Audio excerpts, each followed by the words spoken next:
Well, hello everyone, and welcome to Depth Insights, where we take a depth psychological look at things that are going on in your world.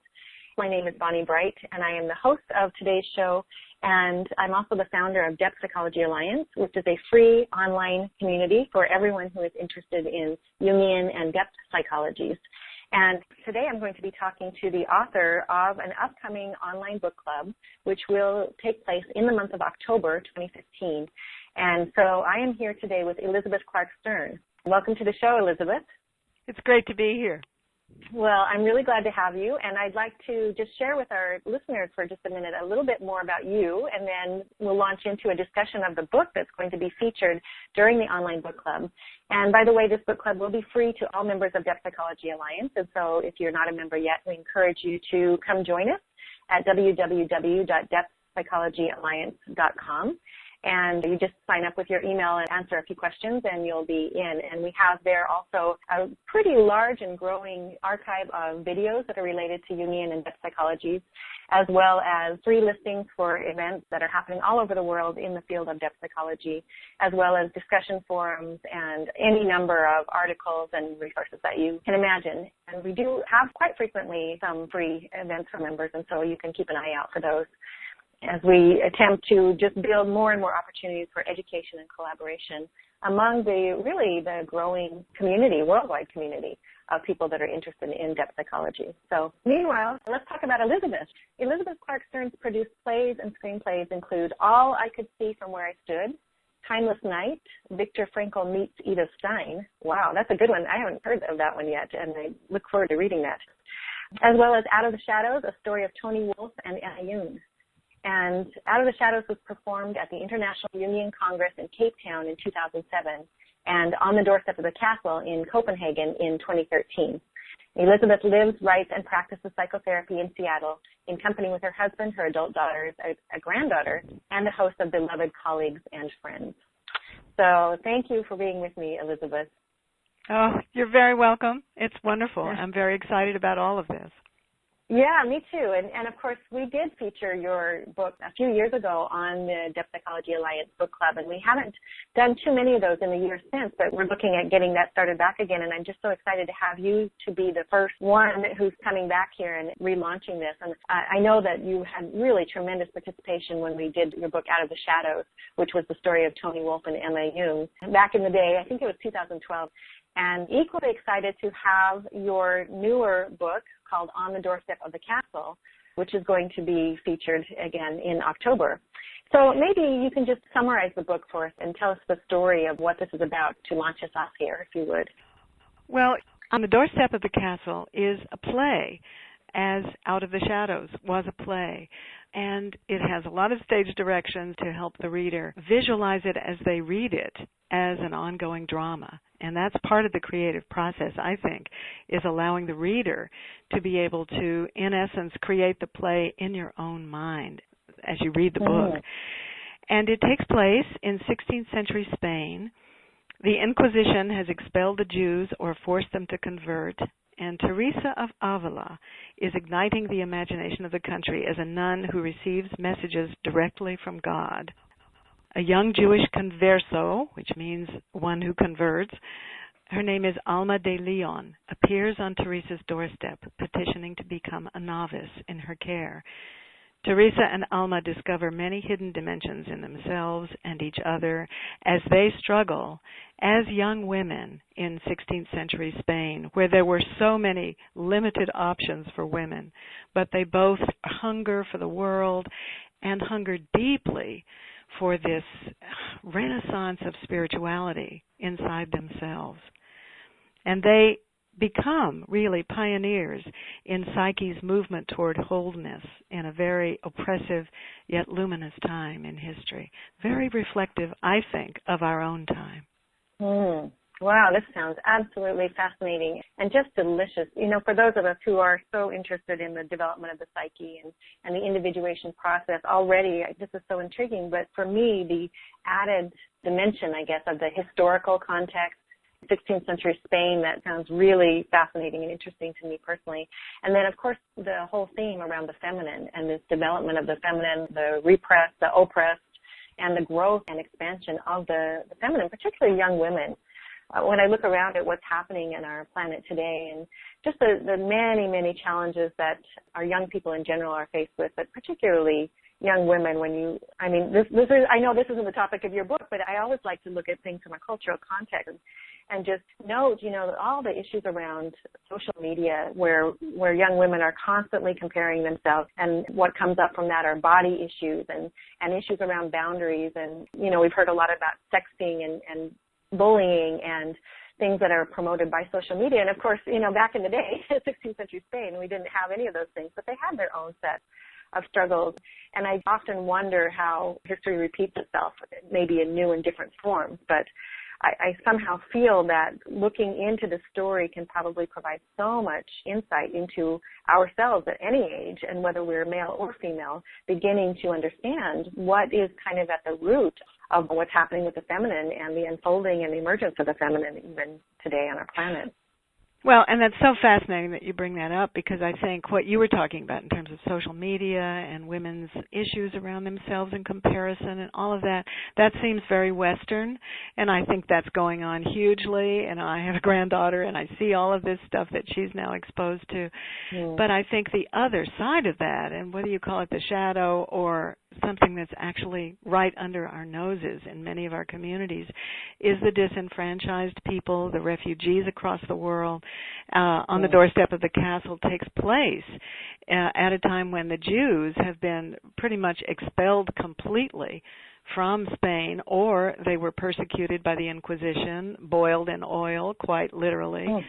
All of this horror was going on, and we see that, of course, all over the world now, in Africa and throughout the Middle East, and frankly in our own neighborhoods, with so many of what's been happening in black neighborhoods recently, and with all of these killings. And it's just unavoidable. You cannot run away from the shadow of that. And how do women claim power in a world where all this stuff about the rape that's going on in fraternities and colleges, and yet I also believe this is the time to be a woman. If you look back upon all of the centuries, really this is the time when, look at what happened with the Arab Spring in Egypt. That was really created in many ways by social media contact between a woman in America. I believe she was an Egyptian in America, and this other fellow halfway across the world, and how they really promoted the entire rebellion using this entire new technology and the force and power of their own will, their youth, their desire for freedom and liberty. And on the doorstep of the castle really just takes that down into what also, if you add the spiritual dimension, and it becomes very, very much a visceral part of the story to deal with the feminine in spiritual, relational, political, and psychological realms. And the interplay, the play has a lot of dance to it, and in fact, one can look at the first few minutes of the play on the Depth Psychology website in the video library. There's a dance that opens the play that Alma does, and it leads into the first scene, and there are many dances throughout the play. And the dance, I think, that a modern woman or a man who is aware of the feminine inside of himself has to do is between, okay, how do I sense who I am emotionally, who I am spiritually, how do I stay centered with the divine, and then also move this into this very challenging world that we live in today. Oh gosh, there's so much in what you said. I keep grabbing threads and then kind of putting them down and picking up others. And I can only imagine that writing the play was just this amazing weaving of all these incredibly colored threads into this really rich tapestry. And I'm not sure how you managed to hold all of that, but maybe you can tell us just a little bit. I mean, you've already kind of engaged with some of the themes that we're going to see, but maybe you can just share a little bit more about what possessed you to write this, and why now, why when you did. There's obviously, in your mind at least, and again, you've mentioned some of that, but this connection to the Jungian thought and depth work that goes into this story, but it's a story from 16th century Spain, which depth psychology didn't exist as we know it, of course. Soul existed. So tell us a little bit about your process of writing that and how that came about.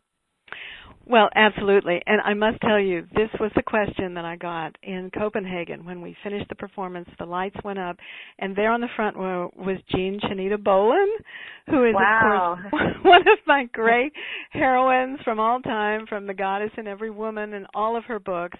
And she just looked at me with these little eyes, and she said, "Why? Why did you write this?" Oh, that's a great story. It was just, I leaned forward and I said, "I can't believe it's you asking me this question." And she smiled, and I said, "It began with Tony Wolfe, because the only published work that I know of from Tony Wolfe was called Structural Forms of the Feminine Psyche."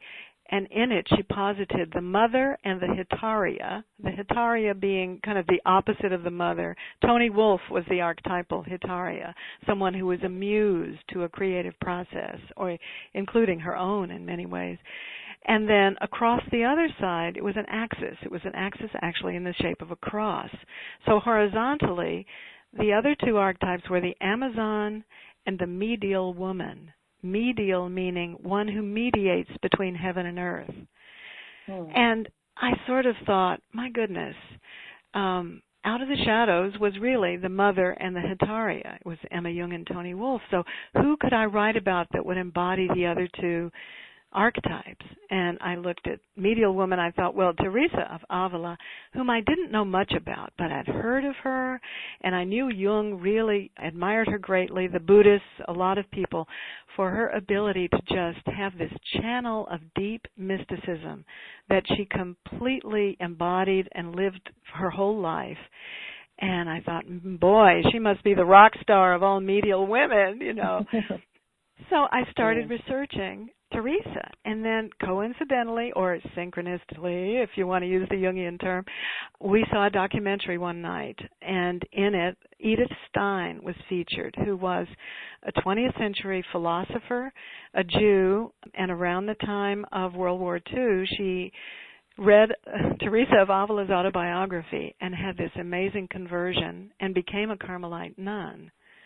And I thought, oh my goodness, what a fierce woman to be a Jew and convert to Catholicism, and then to fight the whole thing that was happening with the Nazis. And she became an advocate, writing letters to the Pope saying, you can't do this, what you're doing, collaborating with the expulsion of the Jews into the concentration camps. And of course, the Pope never answered her back. And she ultimately died in a concentration camp. And I thought, wow, what if I take just the germ of that character and I create a sort of fictionalized version of her, put her in 16th century Spain with Teresa of Avila, and write a play about those characters. So that's how it began. And so that character became Alma de Leon, who's the converso. Yes. And Alma de Leon is not a philosopher. She is much more close to the earth character. A young Jewish woman growing up in this oppressive atmosphere in Spain, but she's got this fierceness. And Teresa has some fierceness, but in many ways, Alma inspires her with her own passion and her own connection to the world. In some ways, Alma is the one who brings Teresa out into the world and inspires her and makes her realize, wait a minute, I don't have to stay cloistered in this wealthy little cocoon here in Avila. I can create an order like St. Francis of Assisi did, and we can take off our shoes and travel all throughout Spain and connect with the poor and teach them about the deep spirituality of God. And so that's partly what the story is and how it unravels. Oh, it just sounds so rich. And I suppose you probably don't have to know Spanish or even Latin bearings to get that Alma de Leon, Alma means full, right? And de Leon obviously indicates the lion. So this whole full of the lion, this image is really coming strongly to me as a very powerful feminine character. Well, and she was Jewish, and so part of what she brings to it is a correspondence she strikes up with her cousin who has fled to Jerusalem, in which he teaches her through the letters, because of course he can't send her a book because if the Inquisition impounded it, they'd both get, boiled in oil and whatnot. But he says, I will just write you letters and you will burn them, and I will teach you of the Kabbalah.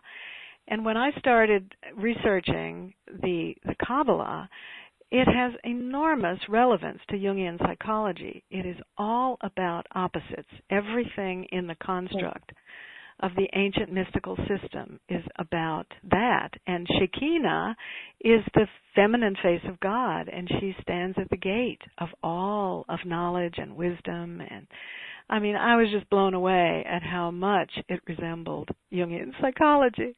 Mm-hmm.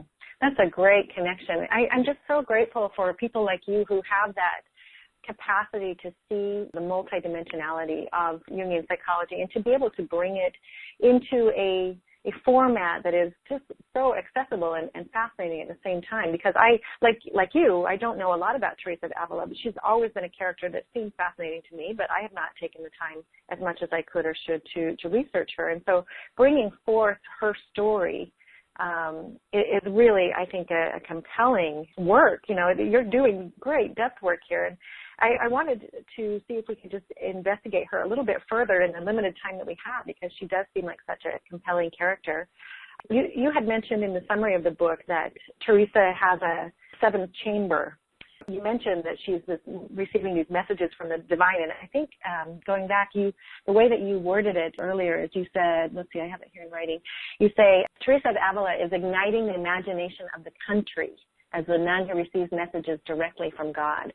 And that ignites my imagination. So again, I think this is really something that's drawing me. It has sort of a numinous quality about it, the story itself, and then, of course, Teresa herself. So can you tell us a little bit about that seventh chamber that you mentioned? Well, the seventh chamber comes in her book, The Interior Castle, which is kind of her great work in which she describes the seven chambers of the soul and its journey to intimacy with God. I mean, she's not at all embarrassed to use terms like intimacy, and there is a bit of a sexual flavor to it. Mm-hmm. And there, you may even have seen this fabulous Bernini sculpture that is in Rome in one of the cathedrals, and it is of Teresa swooning at the feet of this tiny little angel who has an arrow pointed right at her. And it's the most sensual, sexy, and some people say, oh, Bernini really embellished it. Teresa didn't really, have a sexual experience with the angel. But the way she describes it in the book, it is an intimate vision, and I actually have her go through that in the play, so that she enacts, as the character of Teresa, the rapture where she sees the angel coming toward her with the golden spear and plunges it into her heart all the way down to her entrails, and when he pulls it out again, she feels he's pulling her entrails out with it, and she's left completely afire with a great passion for God. And Teresa had this vision over and over and over again, and these became quite public. This is why the imagination of the country was ignited. This was before she created an enclosed Carmelite order, and I thought I might just read, let's see. This is the beginning passage where Alma is describing when she first saw you. She says, I saw you. I saw your gait slow down, your arms grow limp, your face distort in pain, and yet through your eyes a seeing far beyond. You giggled, whispered, sighed, your feet moving upwards as if climbing an unseen staircase. Up you stepped, your feet floating off the ground. Your sisters pulled you down lest you float away. I knelt in this dreaming dust. You passed, muttering, we are not angels, we have bodies. That dear, ordinary voice struck me to the core. Lifting off the earth is so common to you as I would stub a toe. I want to see what you see, know what you know. Wow, that is really beautiful. And you know what I love about your work and also about this story that you're telling, Elizabeth, is how embodied it is. I mean, those words, just listening to those, bring me right into my body. And I'm thinking a lot about what you're saying about Teresa of Avila. And I heard that, too, that, that she was kind of constantly in this sort of ecstasy or rapture, as if she were intimate with God. And of course, some people might, particularly in that day, have looked at that as heresy, but most of us who have done any amount of work on ourselves, I think probably have some experience of that, even if it's limited or brief. Yes. Even if it's in a dream that you have at night where you wake up and go, oh, my God, where did that come from? You know, it doesn't have to be a full-blown rapture. You don't have to. I mean, apparently she actually did float off the ground, and there's documentation for that. But again, back to when we performed it in Copenhagen, another marvelous Jungian analyst who's a co-author person that I know, Naomi Ruth Lewinsky, just cried, she said, through the whole second act, and she looked at me and she said it was always active imagination right from the beginning of time. Yeah, it's a really good point. I mean, because that allows us to access something very real, you know, and most people listening to this will understand that it is the objective psyche. It is another dimension that is actually real and exists. It's not just our imagination. But she was clearly in touch with something that was very real, and she just somehow managed to maintain that connection and that channel. And by the way, I'm familiar with that statue that you're talking about. It's in the Church of Santa Maria della Vittoria. And it's a beautiful, beautiful statue of her. I'm sure you can probably find an image of it online for people. Oh, it's online. It's everywhere. Yes, from all different angles. Yeah.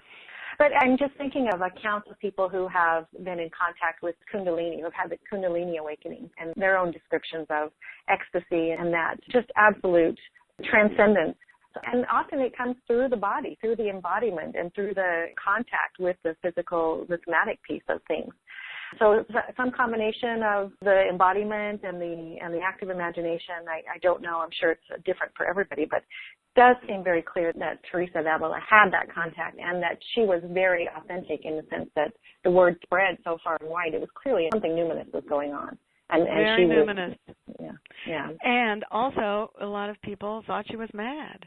They really just couldn't believe it. And it was also, you mentioned the word heresy. This is a theme throughout the book because the Inquisition was looking at her very suspiciously. Was this the voice of the devil? And in fact, she did have incarnations where the devil spoke to her. And there's a scene in the play where the devil shows up at a particular time. And so the Inquisition really, really wondered, you know, is this woman a witch, in other words? And, of course, we know how many women throughout history, from the Salem witch trials backwards and forwards, have been demonized for their vision and their sight. And God forbid it have any kind of dark connotation to it, then they can be burned at the stake. And so she was always, that's part of the tension in the story, and I think the tension that people feel today even about talking about the spiritual, talking about these other dimensions that they experience quite viscerally.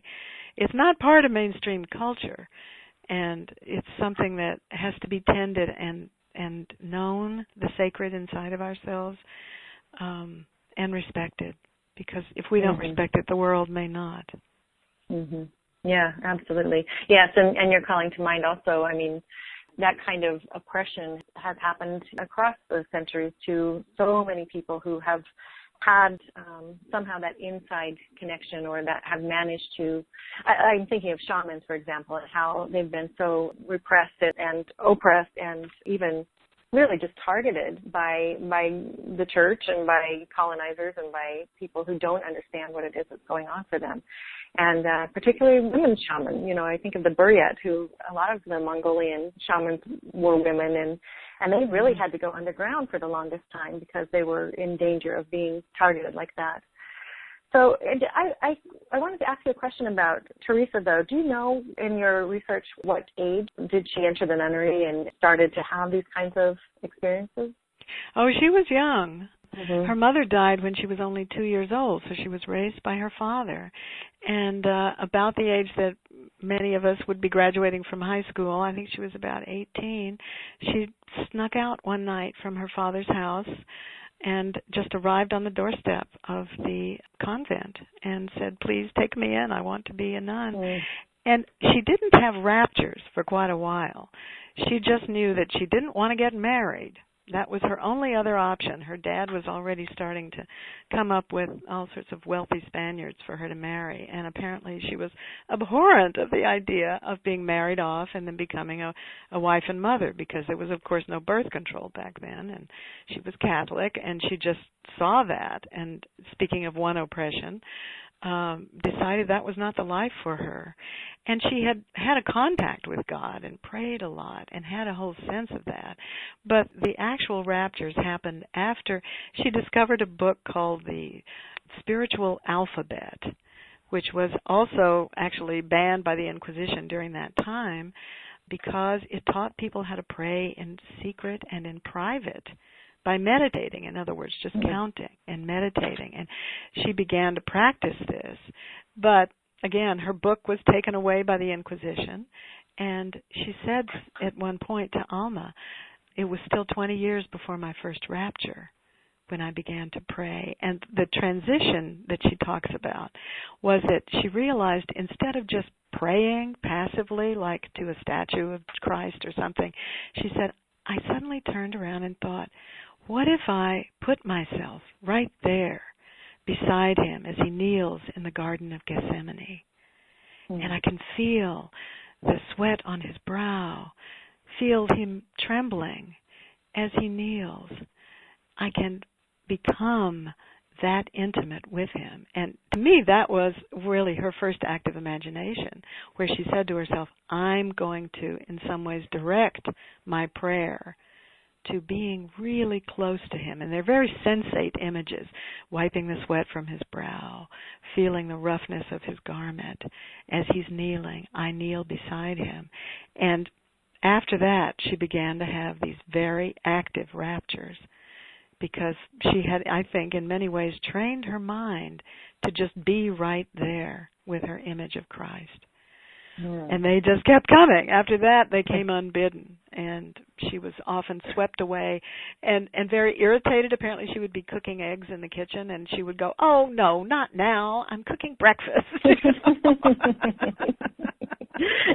you know what they say, when God comes knocking, what do? You don't say, sorry, come back later.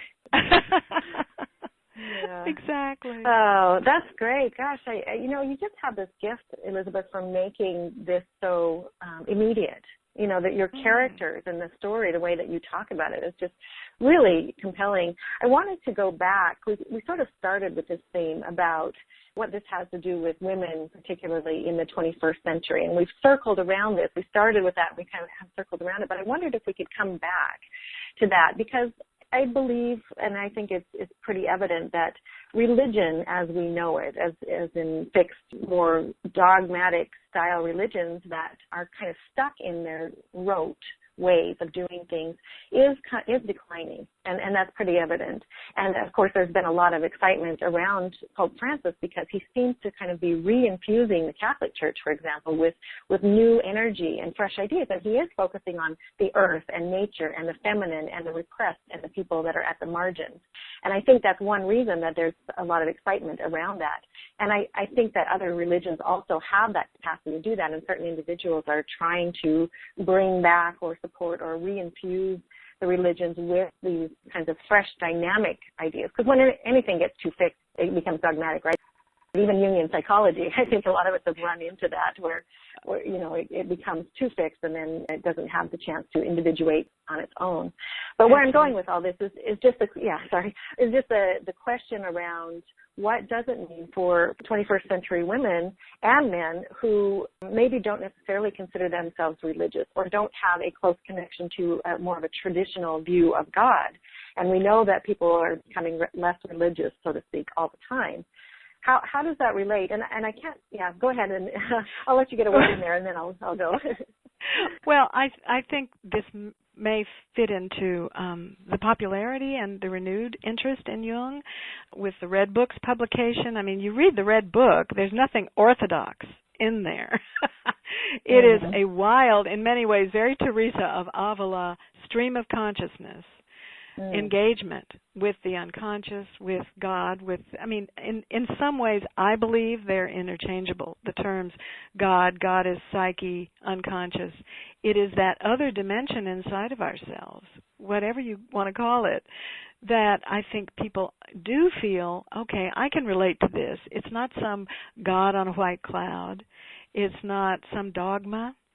I mean, you mentioned Pope Francis. Yes, I think he's trying to break the mold, but, you know, until he really starts saying, okay, I'm going to advocate for abortion and birth control so that will save the planet, because the overpopulation problem is actually a lot bigger than some of the other things he's been advocating about the earth and environmentalism. It's great that he's saying that, but there's always this hypocritical tone, and I know he is constrained by the dogma of the church, and that's sort of one of the constraints that is played out in the play. But I think young women and men today, I mean, it's like they're fighting the Inquisition in some ways. Mm. They have dreams telling them that this is not who they are to be living in an environment like this. Some people do thrive in it, but I think more and more to nourish the divine in yourself, to nourish the feminine in yourself, means to be able to live richly and fully and find your way in a world that is not necessarily friendly to that. And you don't have to call it organized religion. You can, I mean, certainly in Seattle, a lot of these people find each other at the Jung Society. I know there's a Gaia temple here that's about people who just worship the earth and create some of their own shamanistic rituals. I think there's a great rebirth of that. And one very important piece, I think, the people that participate in the online book club, I want this very much to be about you as much as it is about the book and about what you get out of it, but to be able to take whatever inspiration or passages ignite your sense of your spiritual journey and to write about that, to share about that, to use it as a tool for your own personal growth. Because I think that's what art can do best, is to inspire us to look inside of ourselves and go, oh, my goodness, okay, I don't have wild raptures. I don't have an angel stabbing me in the stomach with an arrow.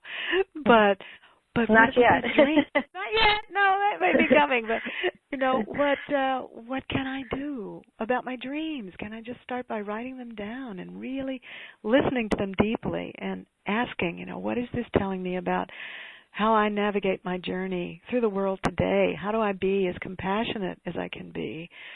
And I think it's not just about your ideas or what you go through on the inside. One of my favorite lines from On the Doorstep of the Castle is when Alma says to Teresa, find yourself outside yourself as the earth encircles the sun.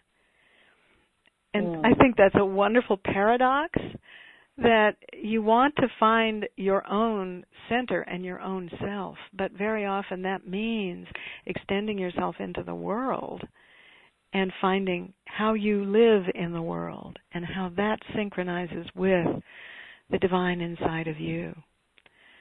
I think that's the challenge for modern men and women. Yeah. Yes, what you're saying resonates with me really strongly. And I think I was going to ask you, and I hope you'll hold for just a moment on this because I'm having second thoughts. I was going to ask you, who do you think is the Teresa of Avila of our day, you know, in today's? And I've had with me actually an image, almost as we started talking, this image of Malala. Oh, yes! Funny girl who, I don't know why, but for me, she just strikes me as having that, something about her that may be something that Teresa of Avila had. And this could be me completely projecting, but I think she's a character everyone can picture and relate to. And so go ahead, and then I'll say something more about that. Well, exactly. And I just remember the very first time I heard about her story. Of course, we were all so struck by that. But I saw her on Jon Stewart. I don't know if you saw the interview that he did with her, and I've never seen him interview anybody like this. I mean, he was just putty. I mean, he just looked at her and asked her these gentle questions, and she would just talk about the role of women in the world and what we must do, and we must listen, and we must have education. And at the end of it, almost in tears, he reached over and took her hand, and he said, I don't know where you came from, but I'm so glad you're here. Oh, that gives me goosebumps. I know. Wow. He was, sort of acknowledging here she is like a divine presence in our world today. Absolutely. Yeah. And I think that she is someone that we can look to. And there must be, there are so many more. I'm sure we could name people all day, every day. And she's one example. One reason I think that she came to mind for me is because she is so young, and yet she's captured our imagination in some way, in much the same way that you described how Teresa of Avila had captured the imagination of 16th century Spaniards. And so that's part of it. But based on what you said and your reference to the Red Book and the way that we each are looking for our own connection to the divine, whatever that is, however that comes to us, however we experience that, whether it's the rapture or just, I shouldn't say just, but working with our dreams or whatever it is, I do think that each one of us has the opportunity to be Teresa of Avila. And I don't mean that as a public figure who is worshipped or idolized, but to actually have those experiences of intimacy with the divine, whatever that means. And that, of course, is part of the individuation process, as we know. Absolutely. And in the story, Alma and Teresa each have their own individuation paths, and they come together in many ways and influence one another, but Alma, in many ways, changes more across the story. She has more of a dramatic story arc as a character. Teresa continues to grow and continues to become, in many ways, more of what she was. But it follows her all the way into her old age. And the statues that you see of Teresa when she was young, it just occurred to me, she actually looks a bit like Malala. Because she is so angelic. She has a very young and very beautiful, very Madonna-like face and presence in the statues. There's actually a Carmelite monastery just a few blocks from my house that I didn't even know was there until I started working on this story. And then a client came in and talked about it, and I said, "What? You mean there's a monastery up the road?" And sure enough, I walked in there, and there's this gorgeous statue of this young woman. But there were many more dimensions to her as she aged and became a crone figure and became more fierce and more political. It's like the older she got, the more she realized, I have to call in all my ducks here, because she knew the king, for example. King Philip knew her family, and she was able to ultimately call on him for support when the Inquisition began to come down on her. So there's also a pragmatic aspect to it, and I think that's one of the biggest challenges, is that we have to nourish this divine inside of us, do the spiritual work, and then translate that into how am I going to change the world by doing this, or change the world in whatever small way I can. You don't have to become a public figure, but what integrates with your own integrity, your own life, your own sense of truth for yourself, and how you can use the tools that women now finally, at least in the Western world, have some access to. Yes. It's as if part of that is we need to embody the power so that we can take it out into the world. And no matter how introverted one might be, to become an activist in whatever way works for you based on the power that you've been able to garner and embody because of your relationship with the divine. Absolutely. Yes. Yeah. Well, this is just such a beautiful story, Elizabeth, and you've done such an amazing job with it. It's just so rich and so deep, and I am really excited to be able to feature it on the October book club on Depth Psychology Alliance. So hopefully people will come sign up for that, and that will be in a written format. So primarily you'll be assigning readings and pointing out themes, and then people will be able to converse online and ask questions about it. We might do a live chat, text chat during the month. Possibly we'll do a gathering, a teleconference where people can come together and speak, questions and talk about the book. So it should be very rich and very exciting. I just want to let everybody know, if you're planning to order the book, you should do that well in advance so that you can start getting familiar with it. And even if you don't join the book club, you can always order the book, and you can find that at FisherKingPress.com. Our good friends at Fisher King Press have published so many wonderful books in the Jungian and depth psychology space, and so Elizabeth is there as well. So you'll be looking for On the Doorstep of the Castle, published by Fisher King Press and written, of course, by Elizabeth Clark Stern. And then people can find Elizabeth's information at elizabethclarkstern.com or at soulstories.net. So, Elizabeth, thank you so much for being here with me. Is there anything else that you'd like to add before we go? Oh, one piece. You asked about the seventh chamber. That is the innermost chamber of the soul, where you completely meet with the divine, where the divine and your own personal self are one.